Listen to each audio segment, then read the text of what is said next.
ঠান্ডা তো ঘুম পাড়া পাইলাম না। কি শুরু করছস তুই?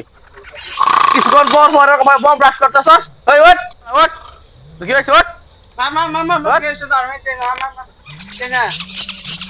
তুই যে খানিক পর পরে পরে পিছন দিয়ে বম ব্রাশ করতেছস, ঘুমি মারতে পারতাছি না।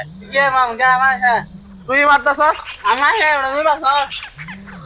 আবার চাপা করস, দিলাম এখন হাওয়া দে।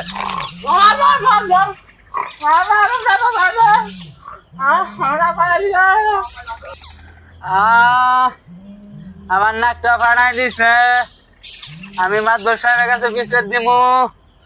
আরে ময়লাম রে, আমার কি করছে রে? আমি মাদবর সাহেবের কাছে আমি বিচার দিমু। শালা কথা কই দিয়ে আসস, দিলাম কিন্তু আড্ডা।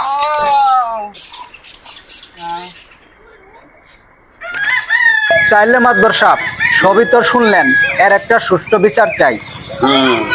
চিন্তা করো না, বিচার হয়ে যাব। সুষ্ঠু বিচার বাবা।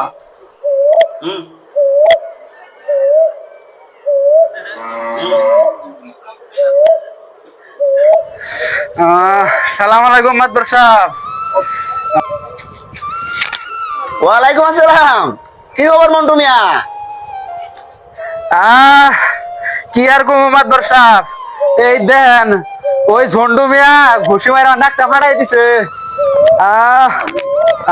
মাদবর সাহেব, আমি এর একটা সুষ্ঠু বিচার চাই। বলতো ঝন্টু মিয়ারে ধরে আন। ঠিক আছে মাতবর সাহেব। ওই ঝন্টু মিয়ারে ধরে আনো। তারপর শুনতেছি ওই কেয়ার লাগে তোমার ঘুষি মেরে নাকটা ফাড়াই দিল। ঠিক আছে, আগে ঝন্টু মিয়া আসুক। সালাম আলাইকুম মাদবর সাহেব, কিসের জন্য ডাকছিলেন? ওয়ালাইকুম আসসালাম। তা কি খবর ঝন্টু মিয়া? তোমার ছোট ভাই মন্টুর নাক ফাড়াই দিছ কে? ও কি করছিল তোমার? মাদবর সাহেব, সারাদিন কাজ করে এসে রাতে একটু ঘুমাইতে গেছি, তা ঘুমের ভিতরে ওই ঠাস ঠাস করে মনে হয় বোমা ফাটানো শুরু করছে, এর জন্য নাকটা ফাটাই দিছি আমি। এই জন্য আর ঘুমিয়ে পারতে পারিনি। আচ্ছা, তোমার ছোট ভাই যে পাদ মারছে কয়লা ঘুমের মধ্যে ঠাস ঠাসে বোমা ফাড়াইছে, এটা কি তুমি দেখছো? এটা আপনি কি করেন মাদবর সাহেব? বোমা ফাটানো কি দেখা যায়? রাতের বেলা ঘুমের ভিতরে মারছিলাম, দেখবো কেমনে? শুধু শুনছি। যেটা তুমি নিশ্চয় দেও নাই, এই ছুইনা কথা বিশ্বাস করবা না, উইরা কথার কোনো দাম আছে? তুমি তাহলে ওরা 1300 টাকা জরিমানা দিবা, ঠিক আছে? ওষুধপত্র এসেই লাগছে। হ্যাঁ, এই শোনা এখান থেকে।